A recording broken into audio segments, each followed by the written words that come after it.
Hi friends, welcome to my channel. ఈరోజు video తీయడానికి కారణం ఏంటంటే ఒక ముఖ్యమైన మాట మీకు చెప్పాలనుకుంటున్నానండి. నాలాగా మీరు కూడా ఇబ్బంది పడకూడదని కాన్సెప్ట్తో వీడియో తీస్తున్నానండి. మొదటిగా ఏంటంటే నాకు ఒక వారం రోజుల నుంచి బాగా హెల్త్ అస్సలు బాగోట్లేదండి. హాస్పిటల్కి వెళ్ళడం రావడం టెస్టులు చేయించుకోవడం అలా జరుగుతున్నాయన్నమాట. అందుకే నేను యూట్యూబ్ వీడియోస్ కూడా తీయడానికి కూడా అందుకే లేట్ అవుతుందండి. ఒక 4-5 డేస్ నుంచి నేను కూడా ఇవేవి వీడియోస్ కూడా అప్లోడ్ చేయట్లేదండి. ఏమైందంటే ఈ వారం రోజులు ఇట్లా అవ్వడానికి కారణం ఏంటంటే మెయిన్ థింగ్ ఏంటంటే ఫస్ట్ ఆఫ్ ఆల్ నేను బయట ఫుడ్డు అది కొంచెమే తీసుకున్నానండి. ఏంటంటే మేము మొన్న సింహాచలం వెళ్ళామండి టెంపుల్కి.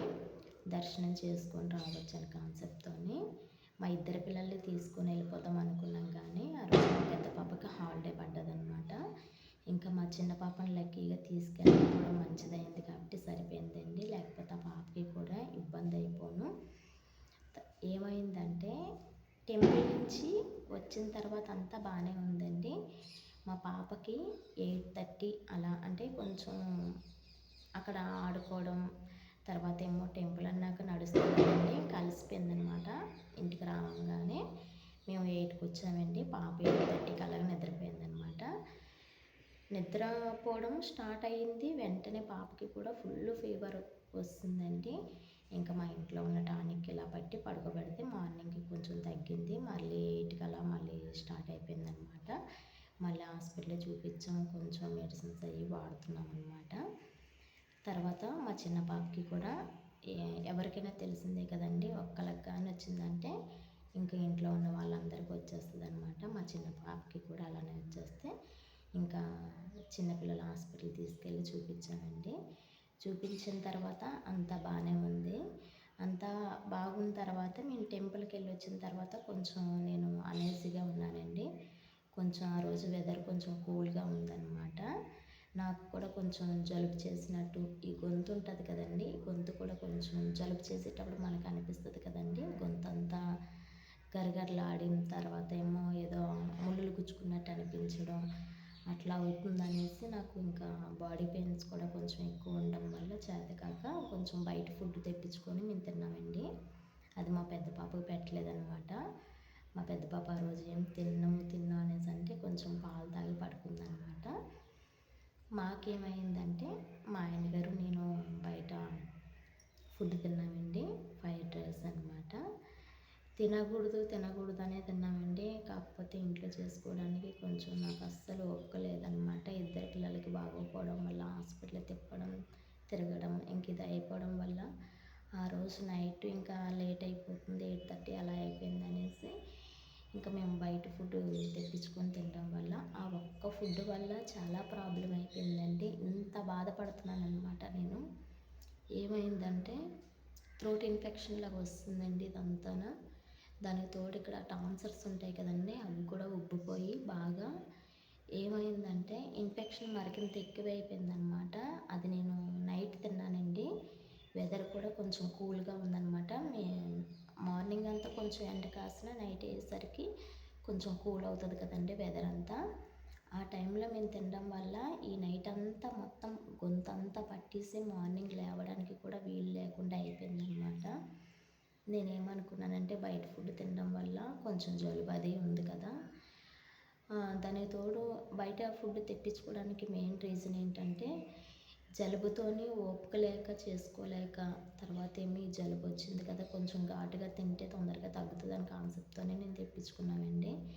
ఇంకా తినేసిన తర్వాత అంతా బాగానే ఉందండి. ఇంకా నైట్ పడుకున్నా ఎర్లీ మార్నింగ్ లేచేసరికి పిల్లలు బాగాలేదు కదా, ఇంకా పిల్లలు చూసుకొని చేసుకునేసరికి టైం పట్టేస్తుందని నేను ఎర్లీ మార్నింగ్ లేచేసరికి ఇదంతా వాసిపోయి నొప్పి వచ్చేస్తుంది అనమాట.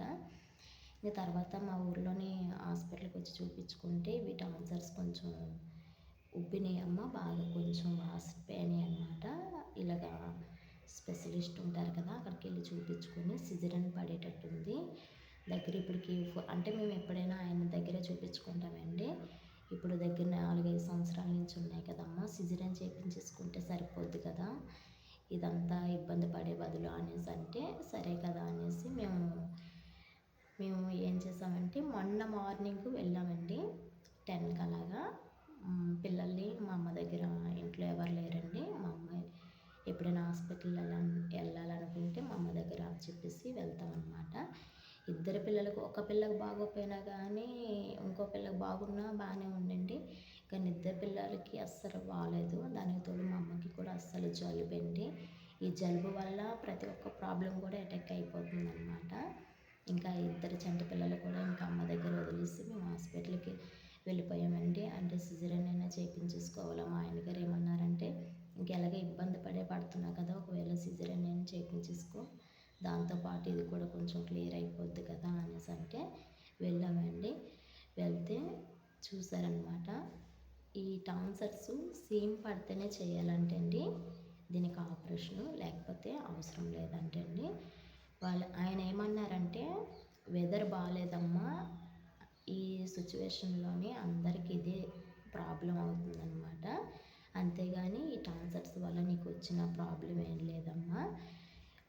వెదర్ కూల్గా ఉండడం వల్ల, వర్షాలు పడిపోయడం వల్ల, ఈ వెదర్ క్లైమేట్ చేంజ్ అవ్వడం వల్ల నీకు ఒక థ్రోట్ ఇన్ఫెక్షన్ లాగా వచ్చి నీకు దాంతోపాటు ఫీవర్ అది పడుతుందమ్మా అనేసి అన్నారండి. అంటే అవునా సరే అనేసి మేము అనుకొని మెడిసిన్స్ కూడా రాస్తామమ్మా, ఇది వాడు క్లియర్ అయిపోద్ది అనేసి అన్నారనమాట. అనేసిన తర్వాత ఆ రోజు వచ్చేసామండి. వచ్చేసిన తర్వాత కూడా ఇంకా బాగానే ఉంది, మెడిసిన్ వాడుతున్నాను. అంటే తల తిరుగుతుంది, కడుపులో తిప్పేస్తుంది, ఫీవర్ మాత్రం తగ్గట్లేదండి. డోలో ట్యాబ్లెట్లు అయితే ఒక 6 అవర్స్కి అలా వేసేసుకుంటున్నాను అనమాట, భరించలేక. వేసుకున్న ఒక 3-4 అవర్స్ బాగానే ఉంటుంది. తర్వాత మళ్ళీ నెక్స్ట్ డేకి వెంటనే ఫీవర్ మళ్ళీ అటాక్ అయిపోతుందన్నమాట.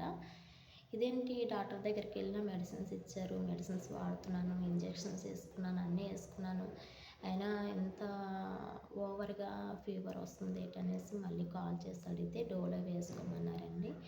వేసేసుకో తర్వాత కూడా అస్సలు ఆగట్లేదు అనమాట, తల తిరిగేసి వామిటింగ్స్ అయిపోతున్నాయి అనమాట.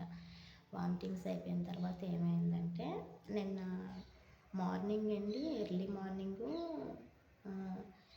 అసలు నిద్ర పట్టట్లేదండి. ఈ ఫీవర్కి, తర్వాత ఈ జలుబుకి, దగ్గుకి అస్సలు నిద్ర పట్టట్లేదు. నిన్న ఎర్లీ మార్నింగ్ అసలు పడుకుంటేనే కదండి నిద్ర పట్టడానికి. నిన్న ఎర్లీ మార్నింగ్ 5:30కి లేచానమాట. లేచి పిల్లలకి బాగాలేదు కదా, కొంచెం ఏదో ఒకటి చేసి వాళ్ళకి పెడదాము, ఇంట్లో ఎవ్వరికీ బాగాలేదు. మా ఇంట్లోనైతే మా అమ్మ, మా ఆయన గారు, మా ఇద్దరు పిల్లలు మేమే ఉంటామండి, ఇంకెవరు ఉండరు అనమాట. ఎవ్వరికి బాగాలేదన్నమాట. ఇంకా మా ఇద్దరు పిల్లల్ని నన్ను చూసుకొని ఇంక మా ఆయన గారు కూడా సఫర్ అవుతున్నారనమాట. మా వల్ల ఆయనకి కూడా ప్రాబ్లం అయిందనమాట. ఇది మీకు తెలిసిందే కదండి, ఒక్కరికి జలుబు చేసిందంటే ప్రతి ఒక్కరికి జలుబు వచ్చేస్తుంది అనమాట, ఉన్న వాళ్ళందరికీ. అలానే ఆయనకి కూడా జలుబు వచ్చినా కూడా మా ఇద్దరు పిల్లలు చూసుకోవడం, నన్ను హాస్పిటల్ తిప్పడం, మళ్ళీ తీసుకురావడం, మళ్ళీ ఇద్దరు పిల్లలు వాళ్ళకి పాలు కాగబెట్టి అవన్నీ చేయడం కూడా జరుగుతుందన్నమాట. ఇంత ప్రాబ్లం అవుతుందన్నమాట మా వల్ల ఆయనకి.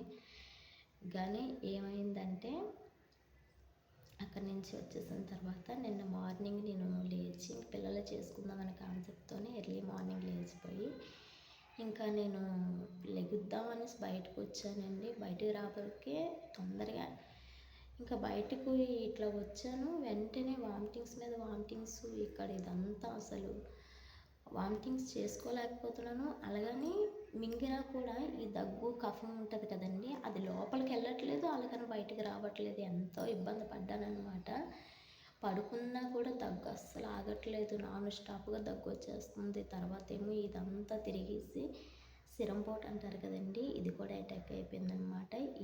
ఇదంతా ఈ పక్కంతా లాగేసి ఇదంతా నొప్పి వచ్చేయడం కాక బాడీ పెయిన్స్. తర్వాత ఈ 3 రోజుల నుంచి నేను ఫుడ్ కూడా ఏం తీసుకోవట్లేను. నిన్న వేడిగింజ అన్నం కొంచెం తిన్నానండి.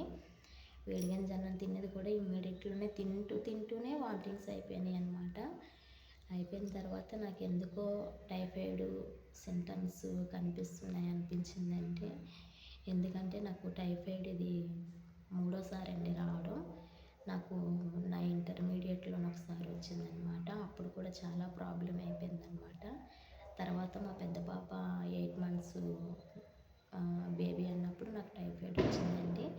తర్వాత మళ్ళీ ఇప్పుడు నాకు టైఫాయిడ్, ఇప్పుడు క్యాన్లు పెట్టాను కదండి ఇది టైఫాయిడ్ అనమాట. నిన్న ఇలాంటప్పుడు వెళ్ళామండి. నిన్న 4:30కి అలా వచ్చామన్నమాట. తర్వాత 3 బాటిల్స్ పెట్టారు. తర్వాత చిన్నవేమో ఇంకో 2 పెట్టారండి. ఇవన్నీ ఇంజెక్షన్స్ కూడా నాకు బాటిల్స్ పెడుతూనే ఉన్నారు. తల తిరగడం, కడుపులో తిప్పడం కూడా, వాటికి కూడా ఇంజెక్షన్స్, మక్కకి ఏంటి అన్నిటికి ఇంజెక్షన్స్ ఇవ్వడం కూడా జరిగిందండి. మా ఊరు పక్కనే కోటపాడు అనమాట. ఆయన బాగా చూస్తారండి ఇలాంటి వాటికి, ఏ దానికైనా కానీ. మేము వెళ్ళి చూపించుకోవడం జరిగిందనమాట. చూపించుకొని ఇంకా అక్కడి నుంచి వచ్చిన తర్వాత చిన్నది రిలీఫ్ దొరికిందండి. అంటే తల తిరుగుతూనే ఉంది, మెడిసిన్స్ వేసుకుంటూనే ఉన్నానన్నమాట. అలా అయ్యిందనమాట. ఇదంతా ఏంటంటే మనం ఇంతే కానీ, కొంచెమే కానీ, ఒక 2 స్పూన్లైనా కానీ బయట ఫుడ్ అస్సలు తినొద్దండి. నేను చెప్పబోయేది ఏంటంటే, ఎంత ఓపుకున్నా ఓపుకోలేకపోయినా కనీసం రైస్ ఒకటి పెట్టుకొనైనా, వేడి గింజన్నమైనా, లేకపోతే ఏదైనా కొంచెం చారైనా, వేడి వేడి ఫుడ్ తీసుకొనైనా తినాలి. కానీ నాకు ఇప్పుడు తెలిసిందండి, అది నాకు ఆ విధంగా నేను ఆలోచించి బయట ఫుడ్ తినడం వల్ల ఏముందిలే, ఒక్క పూట అడ్జస్ట్ అయిపోద్ది కదా, తినేస్తే అయిపోద్ది కదా అనే కాన్సెప్ట్తోనే నేను తిన్నాను. కానీ నాకు ఇన్ని వస్తాయని తెలియలేదండి. నాకు ఇంత ప్రాబ్లం అవుతుందన్నమాట. దానికి తోడు నా 2 పిల్లలకి కూడా అస్సలు బాగాలేదండి. ఈ చిన్న వయసులోనే వాళ్ళకి నేను చూసుకోవడం కాకుండా, నాది నాకే చూసుకోవడానికి, నాది నాకు తినడానికి కూడా చాలా ఇబ్బంది అయిపోతుందన్నమాట. ఈరోజు వీడియో తీయడానికి కారణం ఏంటంటే, నాలాగా మీరు కూడా చెయ్యొద్దు, ఈ ఇబ్బంది పడద్దు.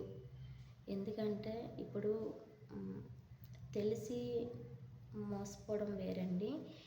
ఇప్పుడు నేను చెప్పడం వల్ల కొంతమందికైనా హెల్ప్ అవుతుందనే కాన్సెప్ట్తోనే నేను వీడియో తీస్తున్నాను అనమాట.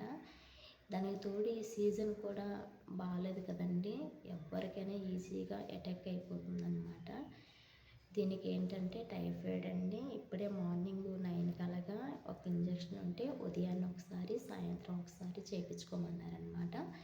ఈ కోర్సు ఒక 3 డేస్ వాడమన్నారనమాట. తర్వాత మళ్ళీ టెస్టులు చేయించి అప్పుడు ఏంటనేది చెప్తానన్నారనమాట. అంతేనండి. మీరు కూడా ప్రాబ్లంలో పడొద్దండి. ఇలాగా ఇంత ప్రాబ్లం కూడా మీరు తెచ్చుకోవద్దన్నమాట బయట ఫుడ్ తిని. అంతేనండి ఈ వీడియో. తర్వాత నా యూట్యూబ్ వీడియోస్ కూడా చేయడానికి కొంచెం లేట్ అవుతుందండి. ఏ పని కూడా చేసుకోవడానికి కూడా వీలు లేకుండా అయిపోతుందన్నమాట. నేను తొందరలోనే ఇదంతా క్లియర్ అయిపోతే, నేను కూడా సెట్ అయిపోతే మీకు తొందరలోనే వీడియోస్ కూడా నేను అప్లోడ్ చేస్తానండి. అందరికీ నమస్కారం.